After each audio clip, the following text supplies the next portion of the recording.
السلام عليكم، اهلا وسهلا بكم في برنامج تحدي المعلومات، اقوى برنامج معلومات في العالم. ردوها علي وعلى فريق العمل ان استطعتم. شو عنوان حلقة اليوم يا عبد الله؟ عالم المجوهرات. صح ان الحلقه مدتها فوق الساعه، لكن راح تستمتعون متعه مش طبيعيه. مستحيل تحط حلقه فوق الساعه الا لانها تستاهل. يعني معلوماتنا اليوم حتكون نار وشرار ودمار، بس عالم المجوهرات ايش دخل بناخذ اشياء من الارض بنلبسها بنصير اغنياء. حلقه اليوم مليانه معلومات غنيه وفيها فلوس راح تطلع من الشاشه. يعني اللي حيحضر حلقة اليوم ممكن يصير غني اذا راح نقب واكتشف وطلع. طبعا لان اللي بيشوف الحلقه هذه راح يصير تاجر مجوهرات. عبد الله اللي يكون في حلقة اليوم بدل ما راح نعطي $1000 راح نعطي سبيك الذهب. صدق تبون نسوي يا شباب؟ سويها روح. خلاص جائزه حلقه اليوم سبيكه الذهب. كم قيمتها؟ $1000. لا دخل ليش؟ صغيرة. عبد الله ايش دخل لما واحد بده يتقدم لوحده بده يقدم لها مهر ذهب كم بالجرام؟ انتم عندكم المهر ذهب؟ طبعا انا قدمت 300 جرام ذهب مقدم يا عفو الله. احنا الذهب عندنا من ضمن الاشياء اللي تقدمها، يعني شبكه. هي نفس الفكرة، بس المهر فلوس. الفكرة إن عشان تحظى بالبنت لازم تقدم ذهب. ليش ما تقدم سمك مثلا؟ مثلا مية جيشه. مثلا شو على فكره لو كان السمك نادر كان ممكن يقدم كمهر. ولذلك حلقة اليوم عن اشياء نادرة وجبارة: الالماس، الذهب، الزمرد، الياقوت، المرجان، الاوبال الاسود. هذا فقط ديجيتال ولا وين؟ شنو بقى ايش جبارة راح تعرفوه في حلقة اليوم. حسيته حكى صنديد مدرع. جاهز يا عبد الله؟ اعطيك 5 معلومات لا تعلم عنها شيء، لا انت ولا المتابعين، راح تخليك انسان جبار مليان معك مصاري. وهل انت جاهز اني اعطيك 5 معلومات عن المجوهرات تخليك تطلع من الحلقه هذه انت ملك سوق الذهب والمجوهرات؟ حابب يا عبد الله احكي لك في واحده من المعلومات عن اكبر قطعه مجوهرات في العالم. جاهز انك تسمع عن انواع الالماس؟ تعال بالكم من نوع واحد بس. هيك بفكر عبد الله. المجوهرات بتنسرق طول عمرها في العالم، ولكن راح اقول لك اليوم عن اكبر سرقه مجوهرات في التاريخ. زين بس قول لي من الحين كم قيمه السرقه؟ وربي كم راح احكي الان في الحلقه بتسمعها. جاهز اني اعطيك اغلى 3 مجوهرات في العالم؟ قطع يعني؟ طبعا قطع وبالوزن بعد. كل هالمعلومات واكثر هتستمتعون فيها في حلقه اليوم. تعال الان اقتلك في حجره ورقه من قص، عشان اللي بيفوز يبدا بالمعلومه الاولى. يا رب اكون انا. تعال حجره ورقه مقص. ورقه دي فستان ولا شنو؟ ماسه جبار اقوى من الحجره. حبيت والله اني حبيت الحركه. طب اسمع يا عبد الله، حلقتنا اليوم عن عالم المجوهرات. صحيح؟ نعم. طب سؤال ممكن يخطر على بال الانسان: شو هي اكبر جوهره موجوده في العالم حاليا؟ كحجم وزن. وينها شو هي؟ طب وين مين شو هي ايش شنو الماس؟ طبعا حكينا عن احجار كثيره. ايش هي ايش بتعشقوه هون في الخليج؟ انني اتكلم عن زمرد. وربي كانك ضعيف. اوكي مش زمرد. اوكي ذهب. ما اضعفك انت، ناسي كنت طلعوا من البحر. اللؤلؤ. احسنت، اللؤلؤ. معناته مدور. ايش مدور؟ نعم اللؤلؤ اكبر جوهره في العالم هي لؤلؤه وزنها 34 كيلو جرام. لا لحظه شوي. 34. لولو مصنع طبيعي ورب الكعبه. طلع من اسمع، نعم راح احكي لك قصه كامله. اسمع الان. اللي ياكلونه في تركيا يحطوا الليمون. قصه طلع ممتعه. منه؟ نعم من المحار. اسمع، صدفه محار. نعم اسمع. وعلى فكره المحار هو صدف حيوان ويسبح في البحر. شلون يسبح؟ ما بعرفش، اظن هيك.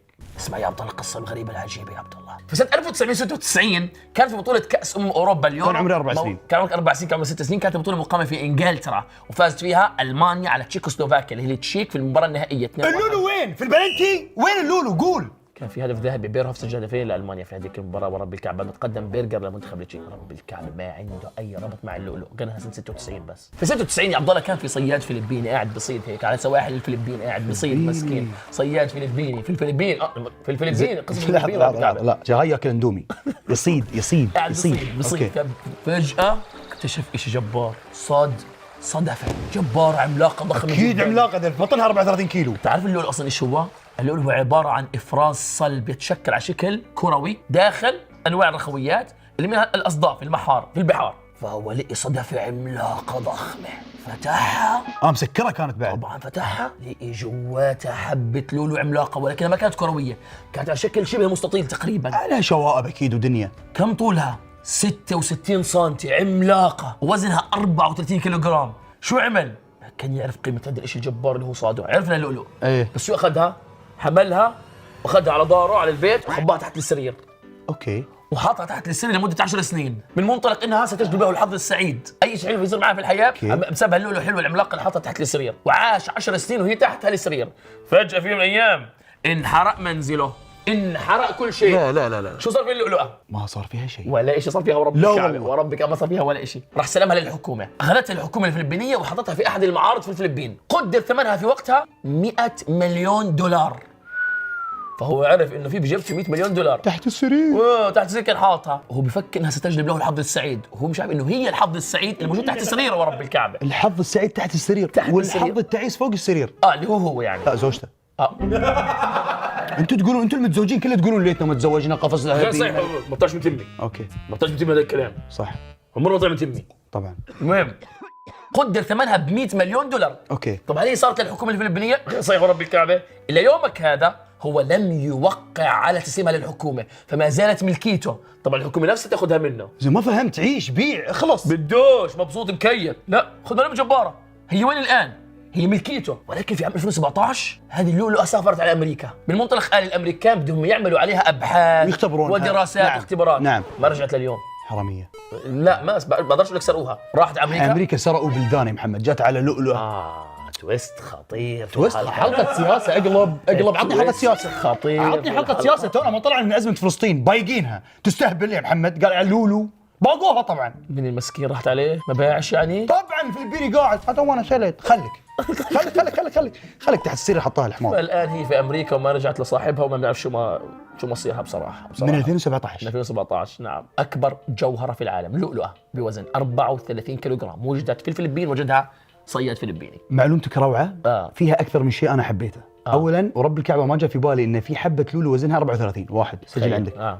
ثانيا ما جاء في بالي ابدا ان في فلبيني غبي لهالدرجه انه يحط قطعه مثل هذه تحت السر. قصه رهيبه. 10 سنين. قصه رهيبه. يعني لو ما انحرقش المنزل كان ما عرفناش عنها يمكن حتى. الحمد لله انحرق يا رجل. 8.5 اغلى 3 احجار كريمه في التاريخ. العنوان لحاله فاز. بس راح اقسمهم الى قسمين. يعني راح اعطيك اغلى 3 مجوهرات بالقيراط بالوزن. القيراط هو 0.2 جرام، يعني 1 قيراط من هذا الحجر الكريم كم يسوى. وبقول لك بعدها عن اغلى 3 احجار بيعت في التاريخ، بغض النظر عن لونها وعن شكلها. هي لحالها يمكن لها قصة رهيبة، يمكن خذت سنين لين صنعوها، فانباعت بمبالغ خيالية. راح ابلش من الثالث لين الاول. حلو. في التوب 3 عندنا كاغلى حجر كريم حبيت اللعبه بالقيراط. هو اعطيني لونه. شوف طبعاً. بلعب معك لعبه حلوه. يعني. هو الماس. عطني لونه. يعني شو بده يكون؟ زجاجي شفاف. الالماس الاحمر. لا الشفاف اقل درجات من الالوان هذه. اسمع معاي وتمتع اليوم الحلقه فيها فل متعه سواء مني او منك. التوب 3 عندنا الالماس الاحمر. تدري كم سعر القيراط الواحد؟ ولما اقول لك قيراط ارجع اقول 0.2 جرام، يعني شيء وايد صغير. 1.3 مليون دولار سعر القيراط الواحد من الالماس الاحمر. اي والله. اخذ من ثروتي. يعني يا عبد الله لو زوجتك المستقبليه اللي لحد ما بنعرف مين هي وكيف شكلها بالضبط، لو قالت لك بس بدي جرام من ثالث اغلى حجر كريم في العالم. جرام. جرام. هي مفكره جرام شوي. هي لو قالت قيراط اللي هو خمس الجرام جيب لها 1.3 مليون يا محمد دولار. دولار. الالماس الاحمر. بقدروش. التوب 2 يا محمد. الماس. اي لون. شو كمان؟ ما لعبة الالوان. لعبة الالوان. خلاص بدي اتخيل انه لونه هالمره ازرق. لا كيوت اكثر. ايش؟ اخضر. بناتي. زهري. وردي. الالماس الوردي هو ثاني اغلى حجر كريم بحسب سعر القيراط. يعني القيراط الواحد من الالماس الوردي يسوى 1.5 مليون ونص دولار. 200,000 دولار زياده. الله عليك. 1.5 مليون دولار قيراط واحد من الالماس الوردي. وجينا للتوب 1. ايوه. كاغلى حجر كريم حسب القيراط الواحد. نفسي اقول انه المفروض ما فيش غيره. اللبان والاسود. لا خسر. شو لا شو ايضا الماس، وعلى اسم كرتون كنت تحبه انت. الماسة الزرقاء. الله عليك. طلعت مش عبث عاملين لها كرتون. بيد الخير شر بيد الاشرار. لا لا لا لا لا لا لا لا لا. ما اعرف قاعد ارقص عشان بس اعطيكم على جوكم. الماسة الزرقاء. الالماس الازرق هو اغلى حجر كريم حسب القيراط الواحد. كم يعرفوا ولا 1.7 ايش حاط لك شوي 200,000. لا والله راح تطلع كثير. والله العظيم ان في بيج جمب بين التوب 2 والتوب 1. لا تخوفنيش. ايش فيه؟ الالماس الازرق قديش؟ القيراط الواحد قديش؟ ب 3.93. يعني تقريبا 4 مليون دولار قيمة القيراط الواحد، يعني 0.2 جرام من الألماس الأزرق. يعني تقريبا 19 مليون دولار للجرام، ضربت بخمسة. جرام واحد تقريبا. 10 نعم. مليون. هل الامر يستحق يا عبد الله كمان انه الواحد يدفع هذا المبلغ المرعب المخيف ليكسب رضا وحب من شريكة الحياة زوجته يعني وهيك؟ أنا ضد أن الواحد يهدي هالهدايا الكبيرة ليكسب رضا. إذا كسبت الرضا بمقابل هدية العلاقة خربانة. لكن تعطي، والله كبير. أنا منصدم من نفسي، لكن انك تعطي لحد هو اصلا يستاهل. يعني ما تعطيه علشان تاخذ منه شيء او اطباع او ردود افعال، لا، هو لانه زين تعطيه. ان شاء الله ما يتغير طبعا. ما ادري والله، انا الى الان ما قابلت ام راشد، لكن ان شاء الله انها تستاهل، ان شاء الله انها تستاهل الالماس الوردي. الازرق تخسي. تخسي. طب سؤال يا عبد الله، كلهم الماس، تفزني الموضوع، بحب الالماس، كنت بطلت احبه. لان الالماس بهذه الالوان احمر وردي ازرق، الالوان هذه تسحق الاحجار الثانيه. انسى الاوبال، انا خلاص. انساه. خلاص الاقوى يعني. الاندر والاقوى طبعا. وصلنا الحين يا محمد لاغلى 3 احجار كريمه انباعت في التاريخ، مثل الحين لوحه الموناليزا، هي في النهايه لوحه. موجود عندنا صحيح. ليش غاليه طيب؟ لها قصه ولها اسم ولها تاريخ. عندنا لها قصة كبيرة. نعم. في فرنسا. في التوب 3 ايوه. كاغلى حجر كريم انباع هي الالماس الورديه إرث وينستون. الاسم بريطاني كثير. وينستون ليجاسي. وين هذا صار؟ بقول لك وين صارت، بس قبلها ابيك تعطيني المبلغ. بس طبيعي انك تسالني كم قيراط، صح؟ كم قيراط وزن؟ 19 قيراط. ابدا اعمل عملية حسابية. احسب. انت قلت لي 1.5 القيراط في 19 بسرعة. ابو حماد اعمل لي عملية حسابية بسرعة. 19 ضرب 1.5 بسرعة. 19 ضرب 1.5 28 ونص، صح؟ بسرعة. أولا أنا جبت قبل الكالكوليتر، أنا جبتها. فزت أنا أقوى الكالكوليتر. 28.5 مليون دولار. جواب واقعي جدا. نعم. قياسا اللي أنت حكيت لي إياه من ناحية السعر. الله عليك، بس أنت نسيت إن لها اسم ولها ليجاسي ولها تاريخ أكيد ولها قصص. صحيح. فالمبلغ طبيعي إنه يكون أعلى. صحيح. وهي انباعت بديت. ب 50.7 مليون دولار. ضعف. طبيعي ضعف، طبيعي جدا. اكتشفوها في سنة 1918 في جنوب افريقيا. الحرب العالمية الأولى. ومتى انباعت؟ البيعة متى صارت؟ بعد الاكتشاف ب100 سنة. 2018 كأس العالم. في الصيف، قول لنا في الصيف. الصيف بالضبط. بالله عليك. مع جول مبابي. احنا سجلنا في 15/7 كلنا. مزاد علني. حلو. صار في مزاد. حلو. انباعت فيه إرث وينستون الألماس الوردية. وليش سموها إرث وينستون؟ لأن الشركة اللي شرتها في 2018 هي الشركة اللي شرتها اسمها هاري وينستون، اوكي. انتسابا لاسم الشركة. اخذوها واشتروها فصارت إرث. سموها شركة إرث. نعم، وينستون. صارت إرث لهم. ننتقل إلى التوب 2. يلا. أيضا التوب 2. أيوة. الماسة. كله الماس. مش مبسوط بدي عبال. بدي العبال الاسود، فانا لا ابالي بالالماس. والله حلوه، أبالي والله نعم. حلوه. انت علمت هذه. بس شو اسمها يا محمد؟ ايش اسمها الالماس؟ اوبنهايمر الزرقاء. الاسم فيه تشابه مع اوبنهايمر والنووي. لا ما له خص، ما يمكن ولد عمه، ما اعرف. ما لا تسالني هالسؤال. خلاص ما سالت، انا ما سالت. وعيونك تسال. اوبنهايمر طبيعي، يعني تخيل الماسه لويجي او اخو ماريو. لا مو بشرط. قديش انباعت وين؟ اوبنهايمر. لا، قبل ما اقول لك بكم انباعت لازم اقول لك كم قيراط. كم قيراط؟ 14.6 قيراط. وبعد اكتشفوها في جنوب افريقيا. واحنا قلنا هاي الماسه اي لون؟ زرقاء. زرقاء. عليك الحسبه يلا. 57.3 مليون دولار. زيدها 200,000. 57.5. بالضبط. 57 مليون ونص دولار. انباعت الألماسة اوبنهايمر الزرقاء سنة 2016 في مزاد علني، وبالرغم ان وزنها اقل من التوب 3 نعم. بس لانها وايد نادرة، الألماسة الزرقاء. وطبعا تم تسميتها بهذا الاسم نسبة لمالكها اللي شراها، اسمه سير فيليب اوبنهايمر. التوب 1. نعم. اغلى حجر كريم انباع في التاريخ. يعني تكاد تكون اقوى بيعه في التاريخ. اسمها ايوه قبل ما تحكي قطعا ماسه زرقاء. قطعا غير صحيح. كيف؟ النجمة الوردية. شو؟ رجل الوردي؟ نعم. الوزن 59 قيراط. عملاقة ضخمة جدا. وايضا عثروا عليها في جنوب افريقيا سنة 1999. في شيء غلط، كله جنوب كله في جنوب افريقيا. غير صحيح هذا الكلام.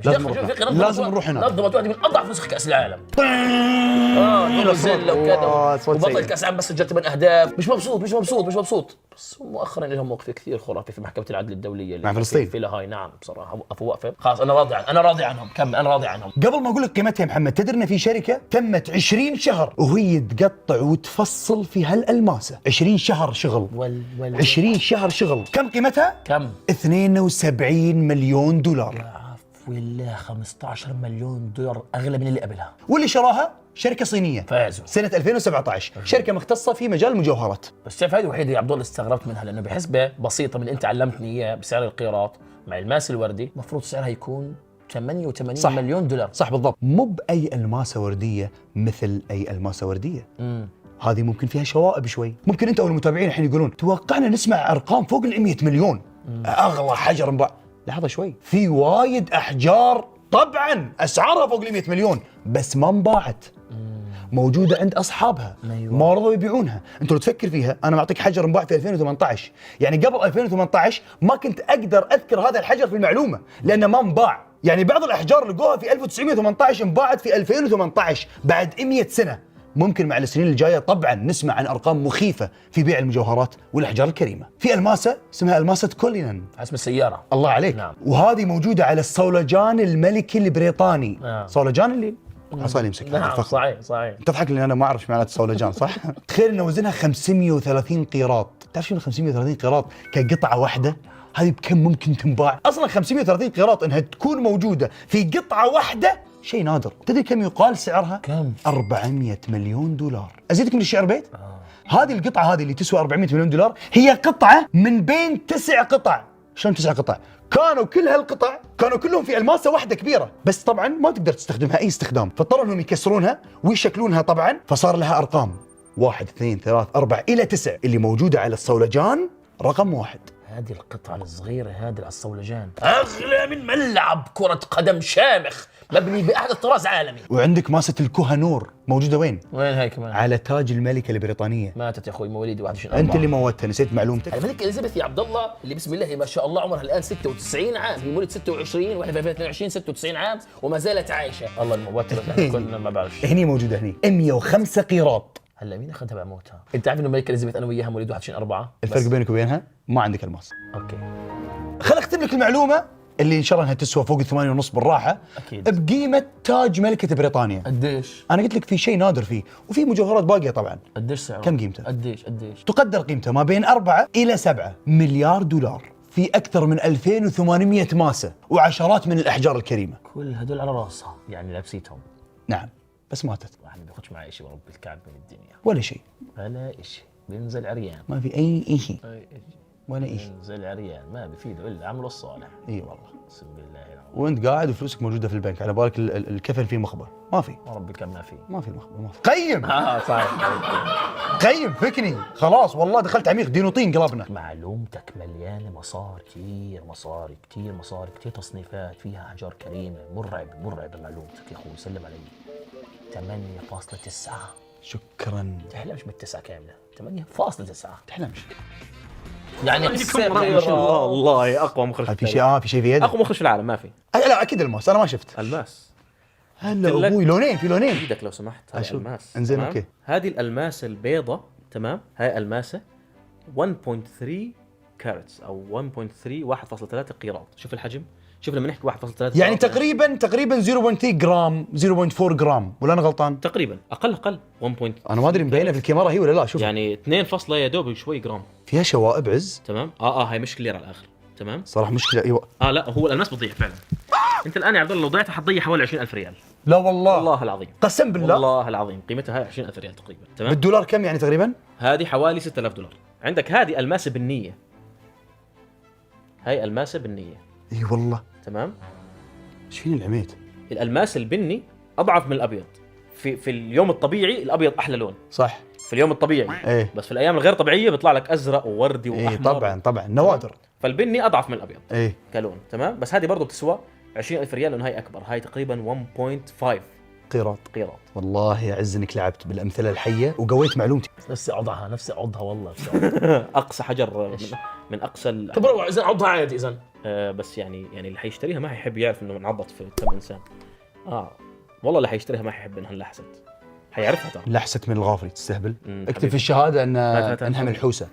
هات بحكم انه الحلقه عن عالم المجوهرات، عشان تجيب مجوهرات بدك فلوس عشان تشتريها. شو رايك احكي لك عن المكافآت اللي بيقدمها بنك دخان؟ دلعني. دي اوورد، دخان اوورد. بتعرف يا عبد الله انه الراعي الماسي لبرنامج تحدي المعلومات بنك دخان بيعطي جوائز لاعضاء المسجلين فيه؟ طبعا اعرف، عن طريق برنامج انت قايل اسمه دي اوورد. احسنت، يعني فهو برنامج بيقدم مكافآت لا متناهيه عن طريق استبدال النقاط. بحب هاي اللعبه انا. مثلا حجز تذاكر طيران بالنقاط، ومش لازم تتعامل مع شركه طيران واحده او انك تطلع من بلد واحد معين. اوكي حلو، بس ليكون لازم اروح عندهم الفرع غير صحيح. اونلاين. بالضبط يا عبد الله، عبر الانترنت تقدر تستبدل تذكرتك مع 900 شركه طيران حول العالم مباشره. والله العظيم هذه قويه. محمد انا في القطريه عندي نفس كيو مايلز. وربي كعبه عندي. ايوه نستخدمهم. نعم. الدي اووردز اقدر ابدلها بالكيو مايلز، يعني مثلا واحد دي اووردز ايش يعطيني؟ سلام عليك، بيعطيك واحد كيو مايلز. قل والله. والله العظيم عبد الله. وبتقدر تستبدل الدي اووردز نقاطك يا عبد الله مع 400,000 فندق حول العالم.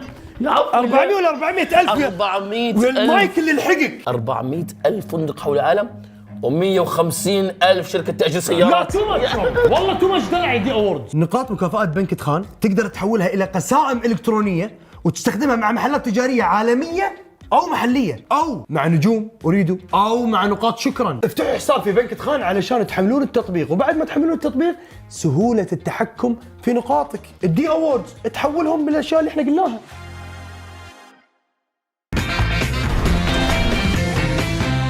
عبد الله، هاي المعلومة صدمة إلك وصدمة للمتابعين كلهم اللي بيتابعونا الآن. معلومتي يا عبد الله بعنوان: هل الألماس شيء فعلا نادر وقوي ويستحق سعره؟ المفروض.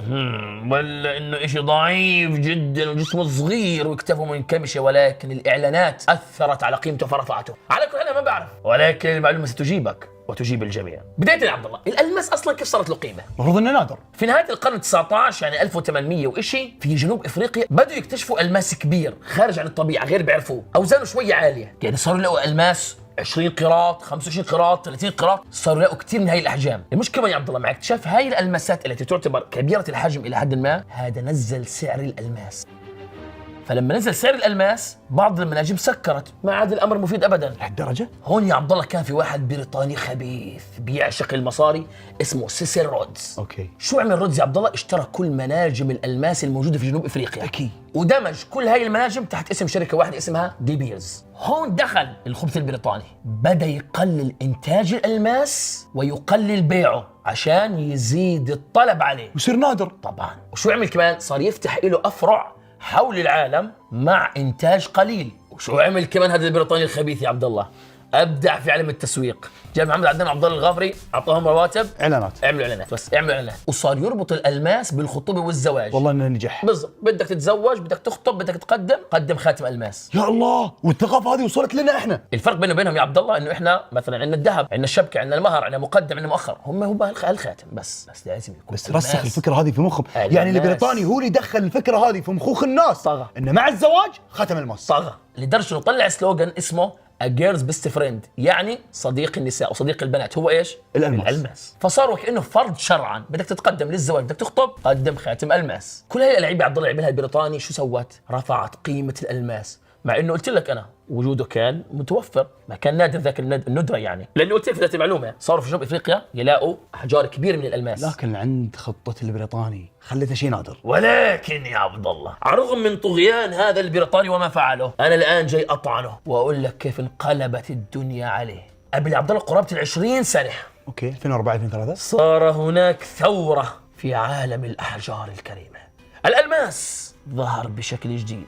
انني اتكلم الان عن الالماس المختبري، مصنع. المصنع.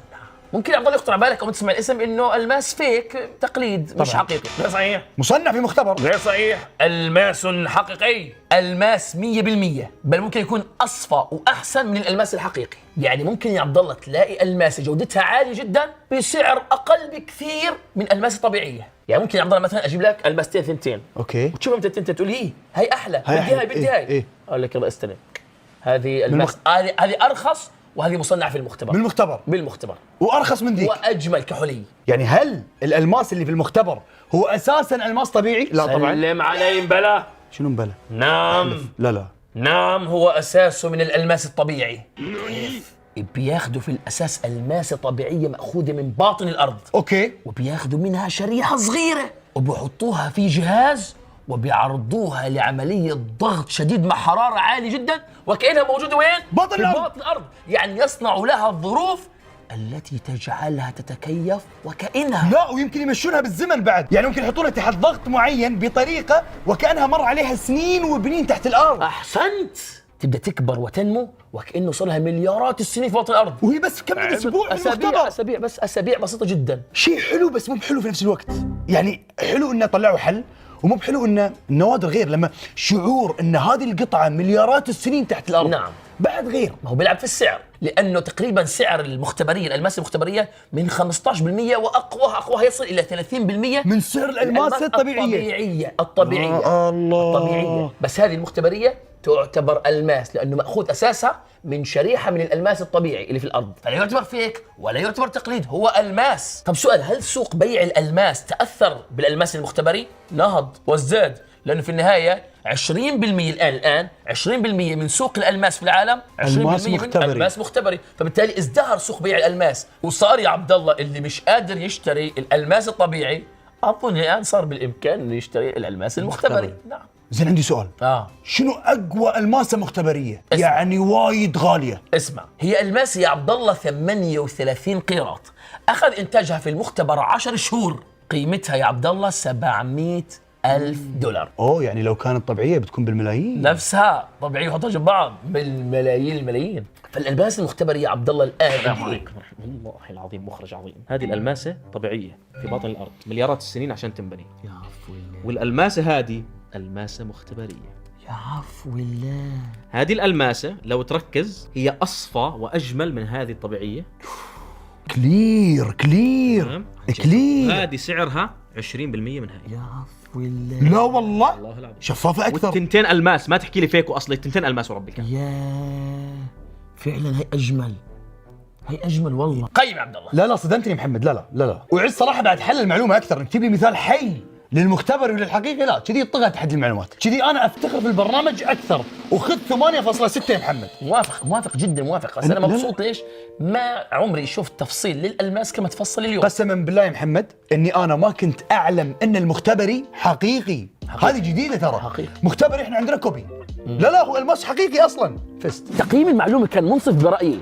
تعالوا نشوف شو تقييم للسويتات في فلو كافيه. وين عشاق الفرنش توست؟ لا تفوتون فلو كافيه. وبالنسبه لي بعد ما جربت التيراميسو تبعهم اظن انه صار عندي مكان بعرف في قطر منيح وبديل اصدقائي عليه. في عام 1994 فتح أول متجر فلو كافيه أبوابه للجمهور في اليونان علشان يقدم حقبة جديدة من الذوق والجودة على مدار هذه الدورة الناجحة اللي استمرت 20 عام. تطورت الشركة من خلال التدريب المستمر والعمل الجماعي وبالتالي بناء علاقة طويلة الأمد مع المستهلكين.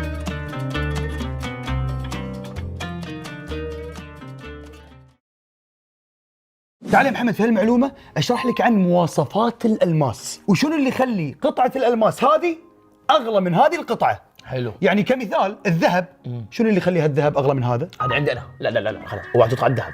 معلومتي الجاية عن الذهب، اوعى. سريعا بس بقول لك سريعا. سعره على حسب وزنه وعيار القيراط، عرفناها. يعني صعب انك تنغش في الذهب لو انت شوي شاطر، لكن في الألماس سهل تنغش إذا ما حضرت هاي المعلومة. المعلومة هذه لازم تحضرها. في الألماس الوزن هو عامل واحد من عدة عوامل تخلي القطعة هذه عجيبة، وأصلا الوزن في الذهب سعره ثابت في العالم كله، لكن في الألماس لا نفس الوزن بس القيمة تختلف. طيب ليش؟ هني الكلام اللي أنا جاي أقوله. في ترك غريب في موضوع الألماس. كيف؟ لو جت لك قطعة ألماس 1 جرام طيب قيمتها 10,000 دولار، طيب المفروض ان 2 جرام بكم؟ 20,000 دولار. 3 جرام 30,000 دولار. غلط. اذا الجرام الواحد 10,000 دولار، الجرامين تقريبا 40,000 45,000. 3 جرام زيد اكثر في التضاعف. ليش؟ لان قطعه الالماس كل ما كبرت كل ما زاد سعرها.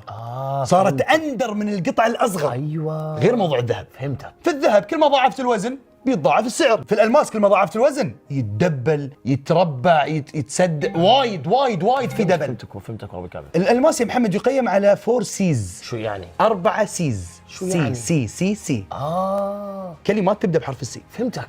اوكي، السي الاولى كلر، لونه. طبعا في اليوم الطبيعي الشفاف هو احلى لون. نعم. اللون الشفاف، يعني ترى على فكره الشفاف احلى من الاصفر واغلى، واحلى من البني واغلى، لكن لما يجيك ازرق دخلنا في التوب 1. يجيك وردي تعلمنا ان التوب 2 والاحمر توب 3. يعني ممكن تقول التوب 4 هو الشفاف. يعني اذا رحت محل وجيت تشتري قطعه الماس وشفت فيها صفار ما بيقص عليك، هذا زي مدير في لون اصفر قول له لا نزل سعر. قال لي الغافري نزل السعر. نزل سعر. في لون اصفر نزل. في لون بني نزل، بس لما يكون لون ازرق تعظيم سلام وعاد تحاول تكاسره. نعم اصلا اتفقنا انه ما راح نجيبه. السبب الثاني كيرت، قيراط يعني القيراط. السبب الثالث الكت، تقطيع. قصة الألماس. في قصات غالية وفي قصات أرخص من غيرها. شنو أغلى قصة؟ القصة الدائرية، شفناها بشوي. أشهر قصة، واصعب قصه. المفروض أنها أصعب لأنها أغلى. فأنت لما تشوفها من فوق دائرية، طبعا كل الألماس من تحت نفس الزاوية الحادة. نعم. علشان يركب على صحيح. الخاتم، يركب على التاج. نعم. لكن من فوق في قصة دائرية المشهورة اللي شفناها من شوي وهي صغيرة طبعا. في منها بس كل ما كانت أكبر كل ما كانت أغلى. وفي القصة المستطيلة يمكن شفتها على بعض الاساور، في قصه مستطيله، في مربعه وفي اشكال. الدائريه هي اغلاهم. لما اقول لك دائريه مش البيضاويه، لا، اللي راويناك اياها من فوق تشوفها مدوره. يعني انت الحين عرفت عامل ثاني، لما يجيك واحد بيبيع لك الماسه وشفتها انها مستطيله ممكن تتفلسف عليه تقول له بس لو كانت دائريه كانت بتكون اقوى، بيقول لك والله قوي. طلعت تفهم. حاضر. لا طلعت تفهم. حاضر عبد الغافر. لا طلعت تفهم. حاضر. والرابع الكلاريتي، النقاوه. حتى لاحظ لما تروح عند اي واحد في محل الذهب علشان يشيك على الماسه بتلقى عنده عدسه ومعين واحده. هذه اللي طالع فيها بدي اشوفها خاليه من الشوائب. خاليه من الشوائب، فكل ما كانت خاليه من الشوائب كل ما معناته طبعا ان الكلاريتي زاد. وفي قياس يحسبونه اقل شيء هو الاي 3، وايد في شوائب. ضعيف. اكثر شيء واكثرهم نقاوه اسمه اي اف. اذا قال لك القطعه اللي عندي اي اف اعرف انها قويه. هذه في في اي بي. اي 3 اقل شيء كاتيجوري 3. وايد شوائب. كاتيجوري 3. كاتيجوري 3 وايد شوائب. فلما تجي تشتري الماس ممكن فعلا تلقى قطعه قيرتها عالي، لونها شفاف وممتاز، تقطيعها ممتاز. الله عليك، بس فيها شوائب ضعيفه. خسرت. قل السعر. خسرت والله. تدري يا محمد ان طبعا في جهات عالميه ترجع لهذه الاربع سيز، 4 سيز، عشان تقيم وتعطيك شهاده للقطعه اللي عندك. لما تروح اي محل ذهب وتشتري اي قطعه الماس اذا ما معاها شهاده ورقه وتوقيع من جهات معينه وتراويك صورتها في الليزر، شلون تلقى صوره مطبوعه في الورقه في الشهاده، وين الشوائب وين كل شيء دقيق موجود بتوقيع بختم، عشان تضمن لما تاخذ القطعه. درس، والله انه درس حلو يا محمد، والله درس حلو. الحين يا محمد انا خلصت معلومتي، اللي بعدها بتروح تشتري الماس وانت مرتاح. معلومه مهمه في حلقه اليوم. طبعا مهمه. طبعا مهمه. يمكن عندي نساء اكثر منا احنا الرجال، بس بعدين انا استمتعت بالشرح. انا طول ما سمعنا الدايموند والالماس لم اسمع له تفصيل كما فعل عبد الله الغافر اليوم. سرع لي بسرعه. 8.4. عبد الله تفرق في سياره لقبها الجوهره، الاس كلاس يا عبد الله لقبها بين عالم السيارات الجوهره. صراحه يا محمد صح انه انا ما عندي هالسياره، بس تدري شنو اكثر شيء احبه في المرسيدس؟ إيش هو؟ والله اني صادق، ان اغلى سياره عندهم الى اقل سياره كسعر نفس الكشخه. نعم. يعني انت سيارتك مثلا من اغلى السيارات، نعم، من سعرها فوق ال 900,000. نعم. لكن تعال مثلا للاي كلاس او السي كلاس، من جوا ممكن تفكرها هي نفسها. انت يا عبد الله حكيت الاي كلاس والسي كلاس، إيه، الفئات بس كلها. الحلو في مرسيدس يا عبد الله انه فيها كل الفئات لجميع الاصناف، الرجل والمراه والشاب كمان. والله بتلاقي صح، سيارة. صدق توني حتى بفكر كبار السن، كبار السن بيحبوا المرسيدس. سياره تركب على الكل، للكل. تبي تجرب؟ تبي شنو؟ ناطر والله، روح المعرض طريق سلوى ناصر بن خالد، واختار السياره اللي بتعجبك واعمل لها تست درايف. ومثل ما قلت لك خاطرك تشتري سياره بالاقساط وروح لانك تلقى احلى ريت. الحق عليهم.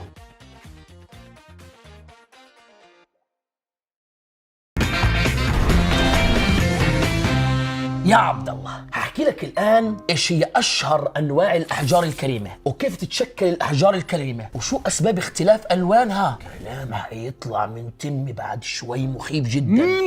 من هون رح يطلع رب الكعبة. لان صدق انا وايد افكر فيها، ليش في حجر كريم وغالي وينباع ونادر وفي احجار مثل نشوفها برا حصى ولا فايده؟ وربك انا كنت افكر في هذا السؤال من أنا صغير، بفكر في هذا السؤال عن جد والله. هذه عبد الله الحجر الصغير الموجود في الشارع نرميه على بعض، بديش حقير وليش سعر حقير وسخ، مش مبسوط منه. ثقفني اصلا ليش سموها احجار كريمه؟ يعني ما ادري عليها قران مثلا. رائع كلامك وربك عليك رائع. انت انسان رائع اصلا، بتعرف انت انسان رائع وربك. الله يجزاك خير. اول شيء يا عبد الله هم سموها احجار كريمه لانها يا عبد الله احجار نادره قليله مش موجوده كثير، وبسبب اشكالها شكلها غريب والوانها الرائعه اوكي اسمها احجار كريمه، مش موجوده في كل مكان. طيب سؤال قوي جدا، كيف يا محمد تكونت هاي الاحجار الكريمه؟ كيف يعني طلعت من البخل وصارت احجار كريمه معطاءه بتدفع كثير زي وزيك تعمل خير؟ تعمل خير هي الاحجار. في 3 عوامل يا عبد الله، صارت هذه العوامل الثلاثه فصارت هاي الاحجار. هذول العوامل الثلاث هم كالتالي، احفظ وانتم احفظوا، اكتب يا شبابنا اكتبوا لنا. 1 ضغط عالي، ضغوط كثير. 2 حراره عاليه، حراره بحرق كثير. اوكي. 3 وقت طويل وطويل جدا، فبتصير هذه العوامل الثلاثة فينتج عنها أحجار كريمة. طب هذا السؤال، هاي الأشياء الثلاثة وين بتصير؟ فقط أحسنت، اكيد فقط شيء تحت في داخل. مكان واحد فقط، في باطن الأرض. وين بتنضغط؟ وين بتلقى هالحراره؟ وبتقعد لمدة طويلة وطويلة جدا. باطن الارض. في بطن الأرض بتصير. يا سلام عليك، أبدعت. طب سؤال يا عبد الله، الألماس حجر كريم صح؟ ايه. شو الفرق بين الألماس وباقي الأحجار الكريمة الثانية اللي راح أذكر لك إياهم بعد شوي؟ لحظه شوي، الالماس حجر؟ نعم يعتبر حجر كريم ورب الكعبة، بس في فرق. أوكي. في فرق. الألماس، ركز معي. مش مركزين ليش؟ والله بيطلع من تبي كلام حلو، والله بحكي والله كلام كلام جميل. انا مركز. والله انه ممتع. الألماس يا عبد الله حجر كريم، ولكنه يتكون من عنصر واحد فقط اللي هو الكربون فقط. الألماس عبارة عن كربون ولكن يأتي على شكل تشكلات الدايموند. أما يا عبد الله الأحجار الكريم الثانية تتكون على الأقل من عنصرين أو أكثر. هذا فرق رئيسي. الالماس هو الحجر الوحيد الذي يتكون من عنصر واحد فقط اللي هو الكربون. باقي الاحجار الكريمه متكون من عده عناصر، على الاقل تاتي عنصرين او اكثر. بس في كمان معلومه جباره يا عبد الله، الاحجار الكريمه الثانيه تتكون على عمق تحت قشره الارض، في بطن الارض على عمق 40 كيلومتر. كثير نار ورب الكعبه ما تقدر تنزل ولا تحط ايدك والله. أوكي. وخيف. تعرف الالماس على عمق كم؟ على الاقل 160 كيلومتر تحت سطح الارض. وايد ضغط. كثير ضغط وايد عالي حر. جدا، حر شديد، بديش اروح غاد، بديش ورب الكعبه مرعب. طب سؤال يا عبد الله، شو السبب في الوانها المختلفه؟ في اخضر وفي احمر وفي ازرق وفي، شو السبب فيها؟ لا اعلم. انا اللي بحكي لك. السبب يا عبد الله هو وجود بعض الشوائب من العناصر داخل الحجر نفسه، فبياخذ اللون تبعه. يعني مثلا الحديد اذا دخل في اي حجر اعطى اللون البنفسجي، تخيل. هاي غريبة دي. الكروميوم بيعطي للحجر اللون الاحمر، وعد على ذلك. طيب انا راح اقول لك الان اشهر الاحجار الكريمه موجوده على سطح الكره الارضيه اللي عرفناها. الالماس واضح. تعرف كيف شكله، كيف لونه الخرافي، الزجاج الخرافي. نعم. الزمرد الاخضر، اوكي. التوباز البني. توباز ما اعرف. ولا انا عارف توباك مغني موت. ما اعرف توباز والله ما اعرف. توباز. الفيروز الفيروزي، مش حسيت اسم عالم. قسم بالله اسم حلاك في فريجنا. الفيروزي والله صالون والله. العقيق الاخضر. اسماء جباره، اسماء غاليه. اسماء جبار. نعم نعم نعم نعم. عبد الله حختم المعلومه بكلام جبار كثير، حنطلع ليفل اعلى. لا الالماس هو الجبار الاقوى على الاطلاق. المفروض. غير صحيح. ها. في احجار كريمه اندر منه واكرم منه، راح اعطيك 3 على السريع. واحد اسمه البريل الاحمر. بريل الاحمر. بريل الاحمر حاسه جبار، نفسي اشوفه. أوكي. في واحد اسمه التورمالين البرايبي.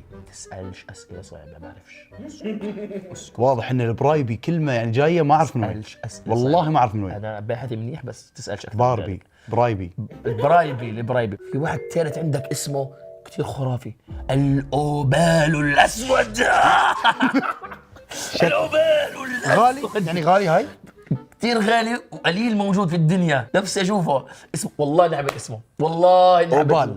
انا برايي عبد الله بعد البحث بصراحه اني شفت انه احلى الاحجار الكريمه برايي الزمرد الاخضر. انا بعشق الزمرد، وكمان الياقوت والياقوت الازرق خرافيين. هدول خرافيين، وهدول هم اللي بيسموهم بالانجليزي السفاير. اوه في يلو سفاير، في بلاك سفاير، هذا هو الياقوت رسميا. قيم معلومتي يا عبد الله. الجامعه تعبت. لكلام كثير عن عالم الاحجار وبحثت وايد. نعم والله انك تعبت. نعم 8.7 وروح. حلوين. المعلومه هذه يا محمد جات في بال وايد ناس. المجوهرات اللي في محلات البراندات هل هي فعلا تسوى قيمتها؟ مثل كارتير وفان كليف والفي وغيره. لما مثلا تجي تاخذ السواره من المحل، نعم، هذه مثلا شريتها مثلا 3000 ريال. طيب هي اصلا قيمتها كم؟ الكوست كم؟ تعال خلينا نتكلم في هالموضوع وعن المجوهرات المقلده والفرق بين اسعارها واسعار المجوهرات اللي بس عليها اسم براند معين. ولما اقول لك مقلده مش معناته والله ذهب لون، لا هو ذهب حقيقي ولكن شكله مثل شكل قطعه الذهب الاصليه اللي في البراند. يعني هي مقلده بس هي ذهب في النهايه. بس كم قيمتها بمقابل اسم البراند؟ من الاخير راح اقول لك كم قيمه اسم البراند في المجوهرات. خلينا نبدا المعلومه بمثال. ايوه. انا رحت مثلا محل كارتير، اوكي، قلت له عطني السواره هذه، السواره قيمتها 10000 دولار مثلا. خذت السواره، رحت محل الذهب شاطر ويعرف يقلد الماركات بالضبط، وقلت له تفضل، وذهب فيها هالكثر ذهب وفيها قطعه الماس او وات ايفر، وعملها ذهب. سوي لي مثلها. نعم. سوالي مثل القطعه بالضبط بدون مبالغه، بالضبط سواها. طيب كم قيمه اللي سوالي اياها اللي في المحل وكم قيمه اللي في البراند علشان عليها اسم البراند؟ اكيد هذه اغلى لان عليها اسم البراند. اسمع معي، شو رايك ابلش باشهر 3 براندات في العالم للمجوهرات؟ كارتيه مثلا. الله عليك، الفي. صح عليك. كارتير من ضمن اشهر 3 براندات في العالم، وبعد عندك فان كليف وتيفاني اند كو. ثلاث مرة علي. طبعا في اغلب المجمعات الفخمه بتلقى فيهم هالماركات. وانا الحين بقول لك عن اشهر قطعه مجوهرات عند كل براند من البراندات اللي انا ذكرتهم. كم تسوى في الحقيقه كقيمه، وزن في النهايه، ونوع مجوهرات، وكم يبيعها المحل لان اسمه عليه. ببلش في ماركه فان كليف. اشهر قطعه عندهم الهمبرا، عباره عن سواره فيها 5 وردات لولو. احنا بنتكلم عن نسوان رسميا، احنا مالناش دخل. بالضبط، ويموتون عليها يا محمد، وانت اذا شفتها بتعرفها على طول. والله زوجتي طلبتها مني. طبعا اصلا انت من تقول فان كليف بيجي في بالك الشكل هذا. ايوه انت تعرفه 100% كانه دائما كذي. هذه السواره فيها من 10 الى 12 جرام من الذهب. اي عيار؟ عيار 18. وفي ملاحظه حلوه هني لازم نقولها، لان تكلمنا عن القيراط كوزن للالماس. طيب احنا نتكلم عن قيراط الذهب، زين شو الفرق بينهم؟ القيراط في الذهب هو يعطيك كميه صفاوه الذهب، انه مثلا ما معه نحاس. اذا 18 معناته في نحاس، لكن 24 فش ما في نحاس. صافي ذهب. القيراط في الالماس وزن فقط. واضح؟ نكمل المعلومه؟ واضح. نكمل. نرجع للسواره. غير الامور اللي فيها ايضا حجر ابيض. قيمه السواره هذه، انسى البراند، قيمتها $2000 مع سعر الصياغه. يعني مو كقطعه جايب لك اياها، لا احنا جبتها وشكلتها وركبت الذهب كل شيء ركبت. $2000 بدون اسم البراند. زين مع اسم البراند يعني بالعربي كم تنباع في المحل؟ دبل. دبل. $4000. ننتقل من فان كليف الى كارتير. ايوه اشهر سواره عندهم معروف، اسمها بانجل، فيها من 30 الى 40 جرام ذهب وعيار 18. اتفقنا. فيها 4 الماسات وايد صغار. مجموع وزن الاربع قطع 0.42 قيراط. اقل من قيراط. تسوى كقيمه مع مصنعيتها مع شغلها، شغل اليد في افضل الاحوال $5200. كارتير بكم يبيعونها؟ ايضا تقريبا الدبل، $10400. صحيح والله سالت عنها هذاك اليوم. حق من سالت عنها؟ لان اذا ما في سواره وصلت حق تيم خلال السنه الماضيه فانت وقعت في مازق. لا انا سالت ما اخذت. انت بس سالت؟ سالت والله، سالت ما أوكي. اخذت والله، سالت ما اخذت والله. زين ليش ما اخذت لهم تيم؟ اخذت لها اشياء ثانيه. نروح من كارتير الى تيفاني اند كو. خاتم خطوبه فيه 5 جرام بلاتينيوم، اسم جبار نزع الساحه الان، و0.5 قيراط من الالماس. وفي الماسه كبيره فوق الخاتم. حلو. قيمه هذا الخاتم لو صنعناه نفسه بالضبط، نفس الاحجار اللي فيه بالضبط، القيمه $7000. الكوست يسوى هالكثر، غالي. $7000 كثير على خاتم. بس كم تبيعه تيفاني اند كو؟ طغت بوضع اسم البراند. طغت كم؟ $17400. يعني هنا 10,000 سعر الاسم بس. تيفاني اند كو. هني يا محمد نوصل لمعلومه مهمه جدا ممكن تجي في بال المتابعين، اللي هي ليش السعر قاعد يتضاعف بهالطريقه؟ شنو الاسباب؟ خلي اعطيك الاسباب ورا بعض.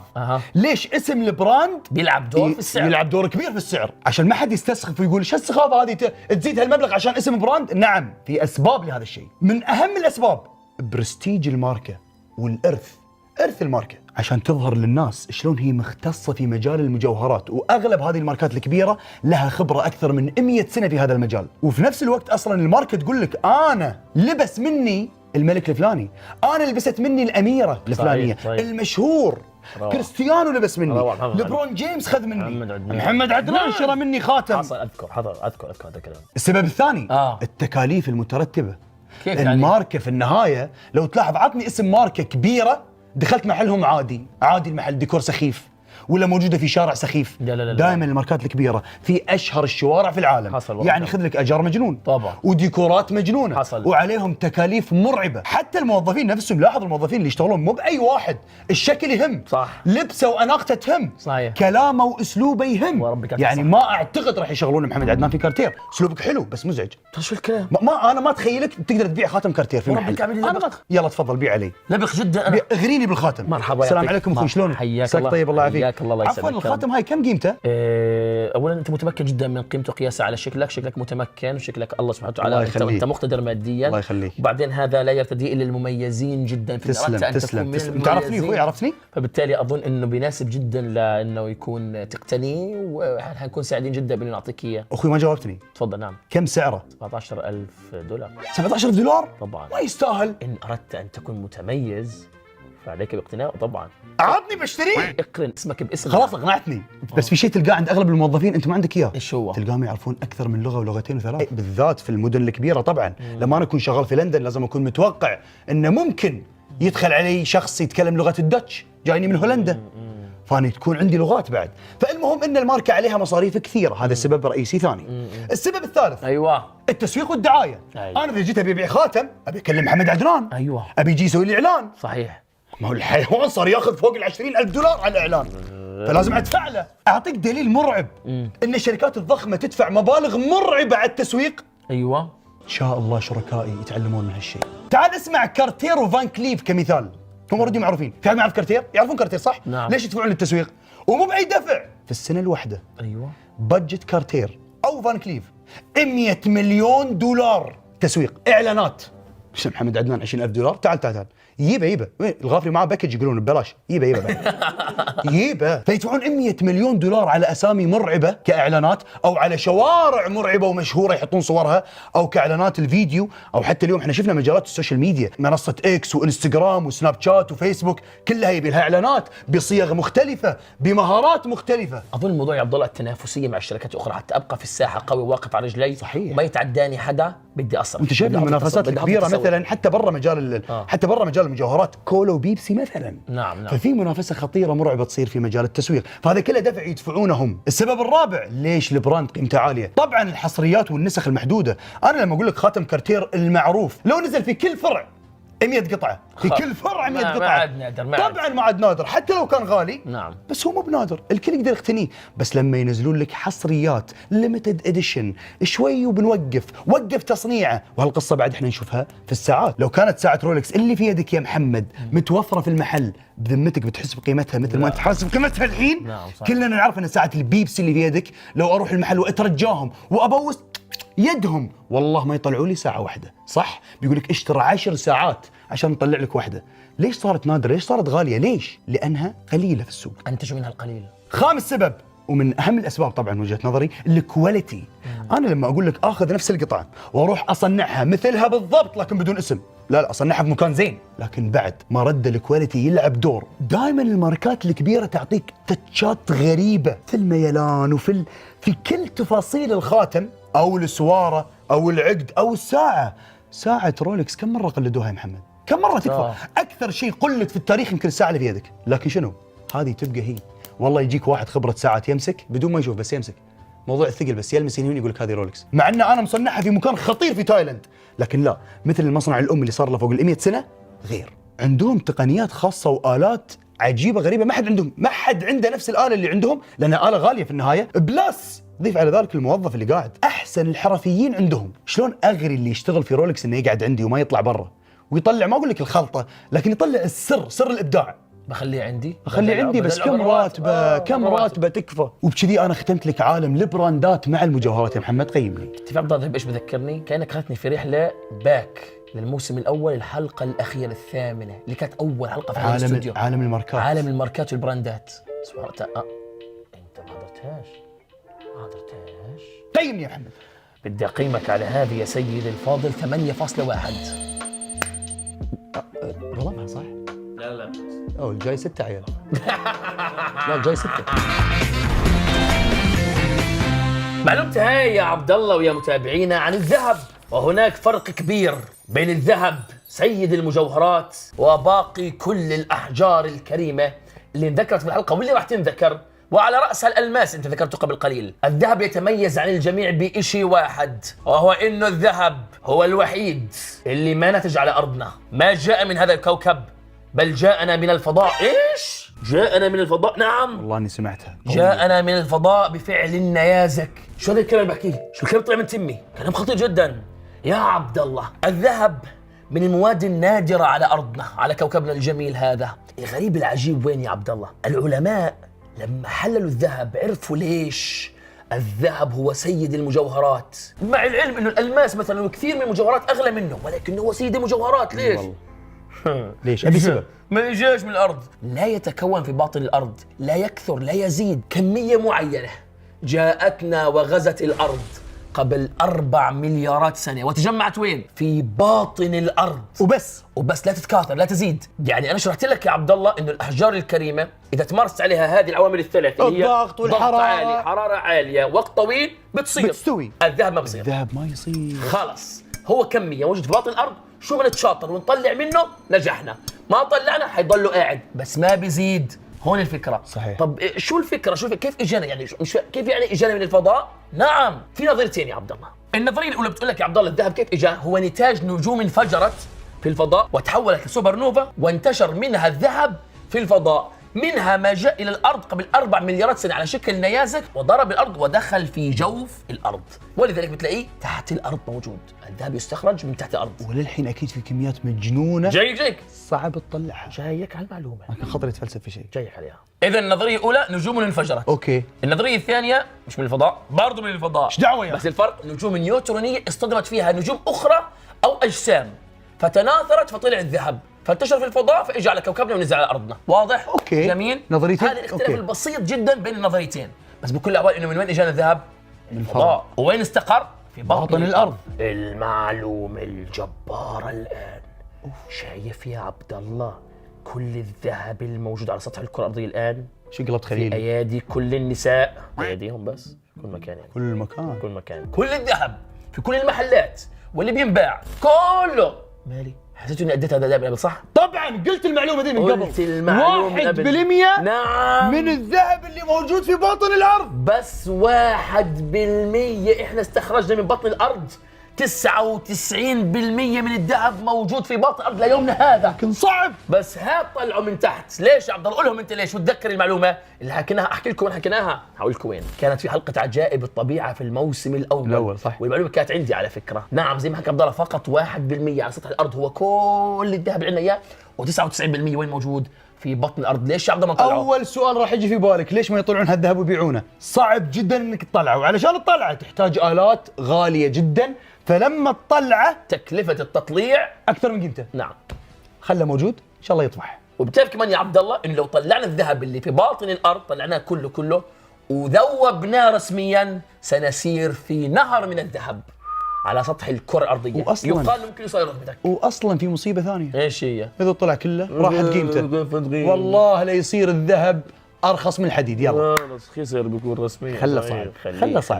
خليه صحيح. حختم بمعلومه جباره يا عبد الله، جبار على الاخر. تعال اربط لك الذهب، هيك العلماء بيقولوا نربط الذهب بخصوبه الرجال وقوه الحيوانات المنويه. ايش دخل؟ لحظه شوي، دخلنا في الدين. اتوقع ان الذهب حرام يلبسه. سلم علي سلم علي على بالك ابوك بس مدرس شرعيه؟ بالكعب ليش بعشقك؟ لانك ذكي، لانك ذكي ولماح. انت اسال لماح مش رماح بالعزين، لماح انت صح لماح. في دراسه يا عبد الله اكدت انه هناك ارتباط وثيق بين الرجال اللي بيرتدوا الذهب، انه هذا يؤثر بشكل واضح على خصوبتهم وقوه حيواناتهم المنويه، فبالتالي بتلبس ذهب شو بصير في خصوبتك؟ ضعيف، وحيواناتك المنويه بتموت بسرعه.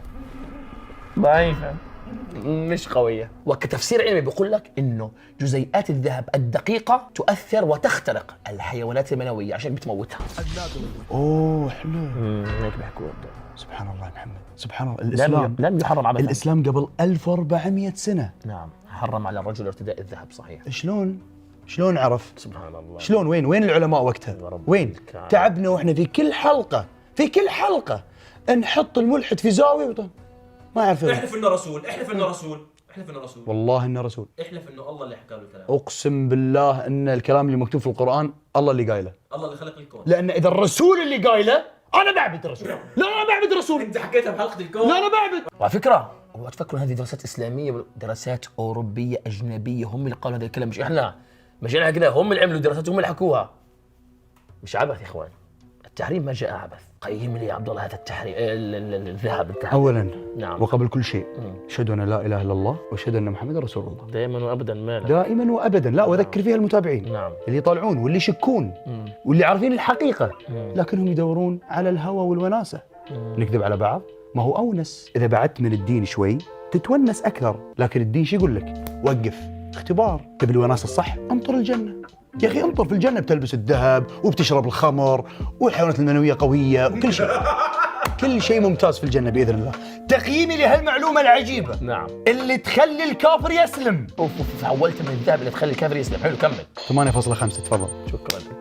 محمد في المعلومه هذه راح ابين لك ان المجوهرات مو بس ذهب والماس واحجار كريمه. ايش مثلا؟ طيب اوه تعال اسمع. انت عارف ان المجوهرات ممكن تكون حشرات؟ ايش دخل؟ بديش. انت عارف ان المجوهرات ممكن تكون قطع من الحيوانات؟ اكيد انك سمعت عن العاج من قبل صح؟ العاج هو ناب الفيل؟ صح مو بس ناب الفيل، عندك الفيل، عندك وحيد القرن، صح، عندك الدلفين، ايش دخل؟ ابو قرن، في طبعا في له صور، عندك الماموث، اعشق اسمه ماموث اسمه جبار. شفته في ايس ايج، ما جبار، نفسي امسكه من زمان والله. وعندك فرس النهر وغيرها من الحيوانات. تعال نشرح العاج. العاج ينأخذ من 3 أشياء. العاج مادة يا من الأسنان، يا من القرون، يا من الأنياب. طبعا أنا الحين نتكلم عن الحيوانات. سعر كيلو العاج يا محمد طبعا في السوق السوداء لأنه محرم دوليا، لأن في قتل وذبح للحيوانات. وبجيك في معلومة القتل، أرخصهم كيلوها أرخصهم $2000. أرخص شيء الكيلو للعاج $2000 إلى $60,000. وطبعا يرجع لشكل العاج ولونه والحيوان اللي جاي منه وندرة الحيوان. الله عليك طبعاً. الله عليك. هذا شيء المفروض تفهمونه باي ديفولت، لان احنا شرحنا الالماس فنفس المبدا. طبعا العاج يا محمد يستخدم في المجوهرات ويستخدم في اشياء ثانيه. اعطيك مثلاً؟ امثله غريبه. إيش؟ اصابع البيانو، تمزح. تخيل. اوقات تلقى اسعار مجنونه للبيانو، بيقول لك والله لان الاصابع مصنوعه من العاج الفلاني، من الحيوان الفلاني الذي قتل في سنه كذا كذا كذا. ندخل في قصص كبيره. زين الشطرنج، ايش رايك؟ كمان ما مر عليك اغلى شطرنج في العالم ويدخل في كتاب جينيس؟ ليش؟ لانه مصنوع من العاج. وعاج نادر. مثلا عندك المسابح، مثلا المسباح، صح انه في منه كهرباء مش ذي، لكن بعد في وايد مسابيح من العاج مصنوعه. والباقي طبعا انت عارفه، في الاساور مثلا، تماثيل مثلا، وغيرها من الاشياء. صدق يا محمد ان العاج ابدا ما في اي تميز كماده. الذهب قعدنا نتغنى فيه وبميزته، والالماس. العاج شنو؟ ما في. هو هذا هذه القطعه اللي جايه من الحيوان. واضح جدا. بس ليش غالي يا محمد؟ احد الاسباب الرئيسيه أيوة. ان العاج صار رمز للرجوله كيف يعني؟ وللقوه. كيف؟ لان انت اذا عندك عاج معناته انك قتلت حيوان جبار. كبير ضخم، ماموث، ضخم، وحيد القرن، شيء قوي. فيل مثلا. روعه. كيف انا بعشق هالاشياء، بعشق الضخامه والقوه والجبروت. ولكن هل تعشق ان الحيوانات هذه تكون مهدده بالانقراض؟ صحيح. صحيح. طبعا من احد الاسباب ان العاج ماده سهله انك تشكلها. متخيل والله متخيل نفسي البسه، والله نفسي البسه. الله عليك. فالتجار استغلوا الموضوع هذا طبعا، فصار يشكل له اشكال يدري ان الاغنياء راح يغترون فيها وراح يشترونها. لكن للاسف يا محمد المفروض ان احنا ما نفضل العاج. يعني اعطيك مثال للجانب المظلم. كم فيل يقتل سنويا في افريقيا علشان موضوع انهم ياخذون من العاج؟ ولعت المعلومه، ولعت. من 20 الى 35 الف فيل. يا عفو الله، هذول في افريقيا موجودين بيموتوا سنويا. ولذلك الفيل الافريقي وهو اضخم انواع الفيله. نعم. جميل. نعم.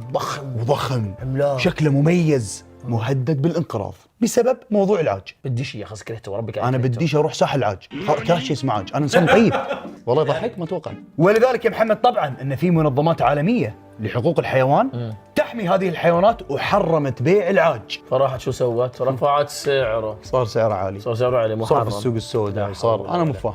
خسرنا والله، خسرنا رسمي، والله اني خسرت. البشريه خسرت والله خسرنا والله. بس تدري محمد شنو اغرب انواع المجوهرات؟ ايش؟ الحشرات. طبعا كلكم شفتوا انواع الحشرات اللي تنحط اوقات في المسابيح، في الخواتم، يك حشره ميته داخل.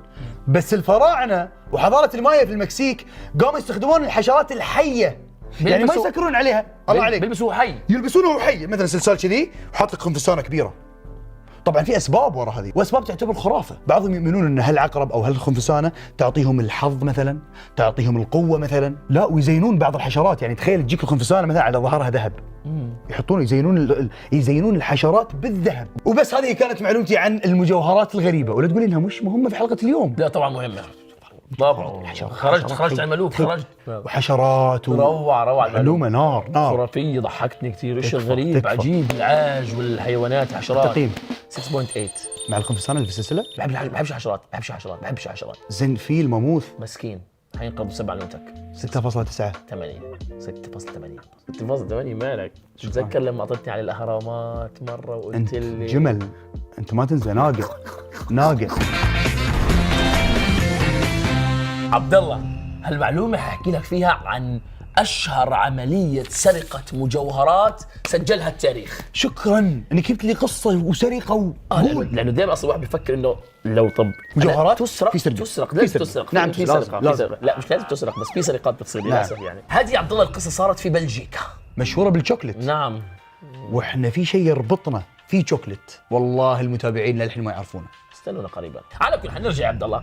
السرقه صارت في بلجيكا، بالتحديد في نادي يلعب حاليا في دوري ابطال اوروبا اسمه رويال انتورب البلجيكي. معروف. السرقه صارت هو ناس مجموعه برشلونه.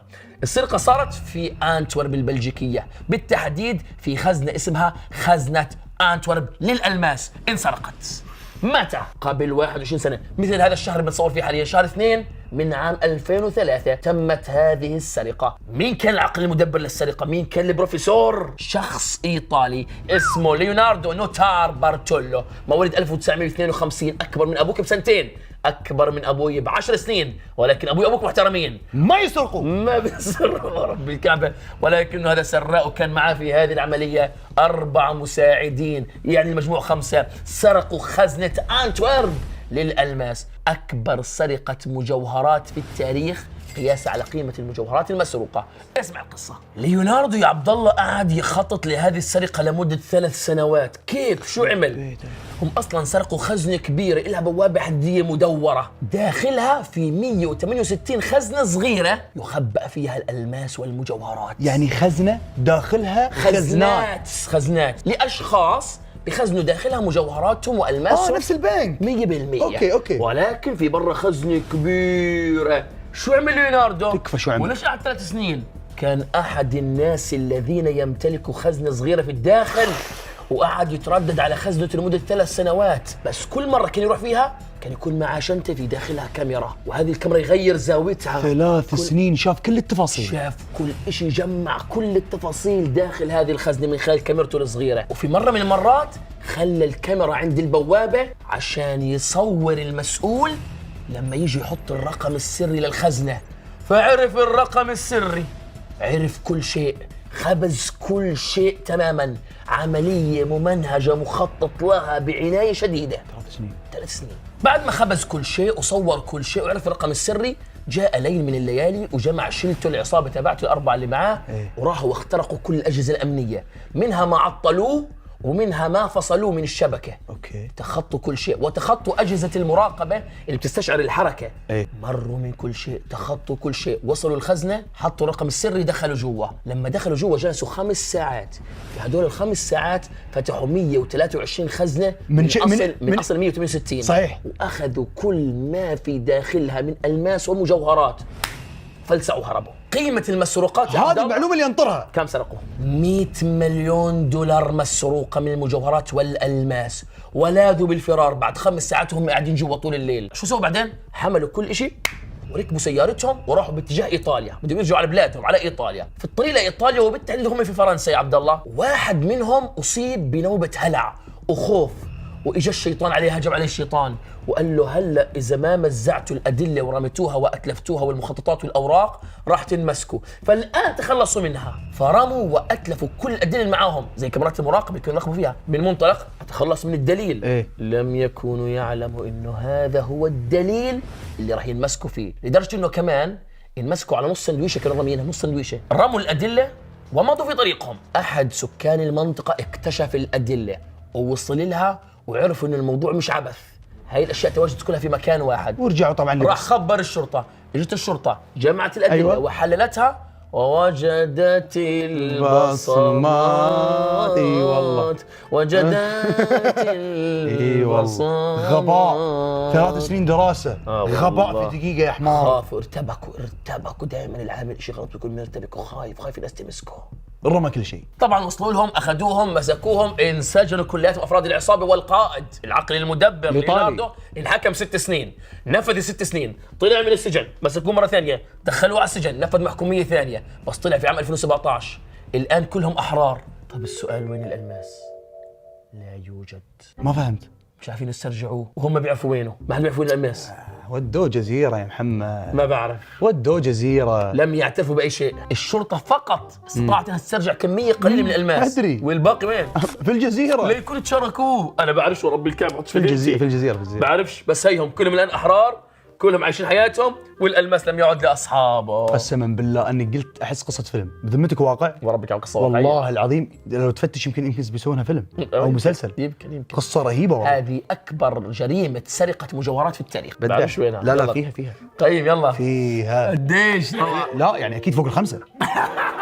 عبد الله فوق الخمسه اكيد. روع عليه ما قلت شيء ما قلت شيء. تبي اقل؟ طبعا فوق الخمسه. فوق الخمسة أكيد. روع طبعا. اسمع طبعا فوق روعة. السته. طبعا روعه ورب فوق الكعبه الستة. روعه ورب الكعبه روعه قصه روعه ورب الكعبه بس هل هي فوق السبعه ولا لا؟ فيها 7.3 تستاهل والله. شكرا لك.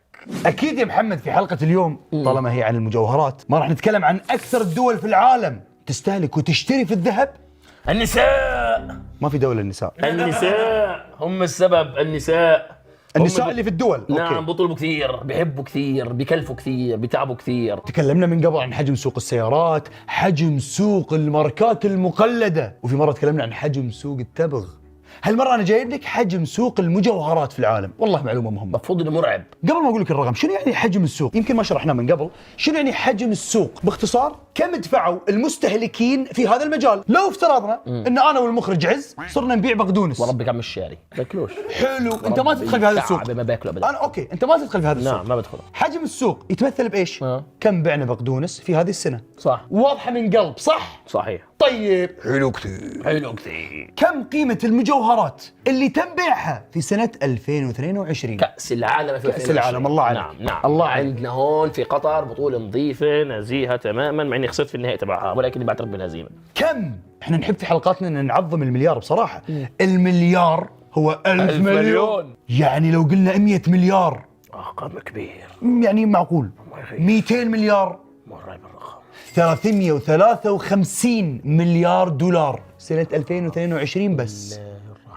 طبعا ممكن يجي في بالك مجوهرات وفلوس وكل شيء غالي والماس. سوق السيارات اكثر، كم احنا قلنا بالتريليون سوق السيارات. بس لحظه شوي، السيارات انت تطلع برا تشوف الجاليات تسوق سيارات، تشوف الغني يسوق السياره، تشوف الكل تقريبا قاعد يسوق سياره. لكن المجال مال المجوهرات هو سوق صغير ترى، لو نحصره على الاثرياء والقليل مثلا اللي ثروتهم خلينا نقول النص، يعني اقل من الاثرياء الكبار، بس في النهايه سوق محصور. نعم صحيح. يلا نلعب اللعبه اللي هي اكثر 5 دول استهلاكا وشرت مجوهرات، يعني شعبها يحب يلبس. دائما لابسين بحبوا على الاخر. فلسطين. حقي بلدي. قول لي لا عادي، حقي اقول حقك تقول لا. غير صحيح. يلا. توب 5 يا محمد. طبعا نحكي عن توب 5 من اصل اكثر من 200 دوله في العالم. روح. رقم 5 بالتصنيف العالمي للفيفا تقريبا يعني. روح. يعني. يا بسم الله الرحمن الرحيم. امريكا طبعا. روح شرق، سهله. اها سنغافور. لا، انديا. انه كوكب. اليابان. في التوب 5 عندنا اليابان. وكم صرفت في سنة 2022 بس؟ كم؟ 12.3 مليار دولار. رقم قوي ومنطقي جدا اذا ما اقتصيناها من ال 353 مليار، لاني بدي اعرف الخمسه لو جمعتهم مع بعضهم كم لحالهم الخمسه مقارنه ب 195 دوله اخرى. لعيب. ومن اكثر الامور اللي خلت اليابان تروح في المراكز الاولى. ايوه. توب 5 موضوع مش بسيط. معروفة ومشهورة بالمجوهرات الدقيقة، وغالبا لها رموز وارتباطات دينية، فتلقاها مميزة وغالية. توب 4. اروح شرق ولا غرب؟ خلينا نلعب حامي بارد. أصدمك؟ ايش؟ لا كثير غرب ولا كثير شرق. شكلنا في الشرق الاوسط. لا وين؟ يعني بعد طيارة 7 ساعات. طياره 7 ساعات معناته احنا في اوروبا. الله عليك. احنا في اوروبا وبالتحديد شكلنا في بريطانيا. جنبها فرنسا. يعني إحداها. ايطاليا. سلامي عليك. إيطاليا عندنا في التوب 4 كأكثر دولة مستهلكة للمجوهرات. وطبعا إيطاليا معروفة بالأناقة. نعم. وبالفشخرة. بلد الموضة بسموها. بلد الموضة. ها؟ نعم. كم الرقم؟ كم؟ بدي اطلع ل 17 مليار. صراحة الفرق بسيط بينها وبين اليابان. 13.4 مليار دولار. في تنافس قوي مع اليابان. وعلى فكرة المجوهرات الإيطالية من الأكثر طلبا في العالم. من اقوى البراندات اصلا ايطاليا. شاطرين. نروح للتوب 3. رسميا انها كوكب الهند. شلون عرفت والله انك عنصري؟ كوكب الهند. شلون والله. عرفت؟ سويت حركه انت سويت ربك انك سويت حركه. معقول بهذا بس؟ بس؟ نعم ربك. زين شلون تقدر تقول قريب بالحركة؟ يا ليل يا لالي يا ليل. 15. ايوه. .7 اوبا مليار دولار اوبا استهلاك الهند للمجوهرات. والله وتحديدا محمد لو تلاحظ هم يعشقون الذهب. صح اتفق والله اتفق منطقي جدا اللي حكيته بشوي. انا ما ادري عز قال لي. التوب 2 يا محمد. قطعا اذا ذكرنا الهند نذكر قرينتها وخصمها الكبير الصين. اهدى علي. شكل الاولى معناته. مين الثاني معناته؟ معناته شكلنا عن روح عندنا. شنو عندنا؟ لا فرنسا يعني؟ لا قوية. طبعا. لا دائما منافس الصين في الصناعات. اخلص. عسى ما شر. روسيا. شنو روسيا؟ امريكا. سلم علي. امريكا في التوب 2 كاكثر دوله مستهلكه للمجوهرات في 2022 بس. اشتروا مجوهرات بقيمه ايوه والله اكثر من اليابان واكثر من يعني هو فارق عن الخامس والرابع والثالث. قديش يعني؟ 61 مليار دولار امريكا بس. فرق كثير قوي كثير. شو هذا؟ في تنوع كبير في المجوهرات في امريكا، وفي ماركات عالميه وايد في امريكا تصنع المجوهرات، فالشعب قاعد يشتري بعنف. شو هذا كثير الفرق. لو رحنا وين ايش بنقول؟ شايف بحسبها لقياس على كل العالم. وعندنا في التوب 1 يا محمد مين؟ إنها الصين، جمهورية الصين الشعبية. ملوك الجولريز. في ناس منهم طاغية فاحشة الغناء، اي من الكازينو بيلعبوا كثير. قاعد تلقى عمره 70 ما يصير يغني الا بعد ال70. يا حرام وربي كعبي حرام. ما هو اذا مو بكازينو يقلد ماركات بعد حرام. اذا قلنا امريكا اصرفت 61 مليار دولار على المجوهرات، الصين المفروض 100 مليار ولن اتعدى. لا ما راح اروح اكثر من ذلك لانه حصير انا مسروق قياس على باقي العالم. رقم مميز. نعم اللي في بالك 111 111 مليار دولار الصين فقط.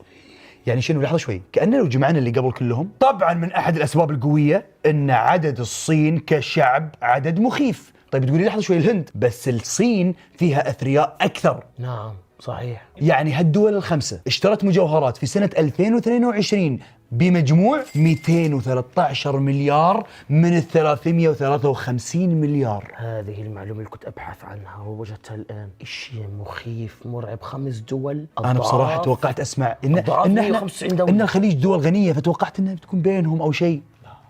صعقتني. 3 من ال5 دول هذول هم أكثر 3 دول في العالم سكانا. أكيد البوبيوليشن، عدد السكان بيلعب دور كبير في الموضوع. طيب المعلومة كثير قوية وجميلة ومن أحلى المعلومات أظن حتكون اليوم. أعطيك عليها 7.8. شكرا. جميلة. لاحظوا إنه صرنا صعبين في التقييم. أحب كذي، أحب صعبها علي، خليني أبدع أكثر بعدين.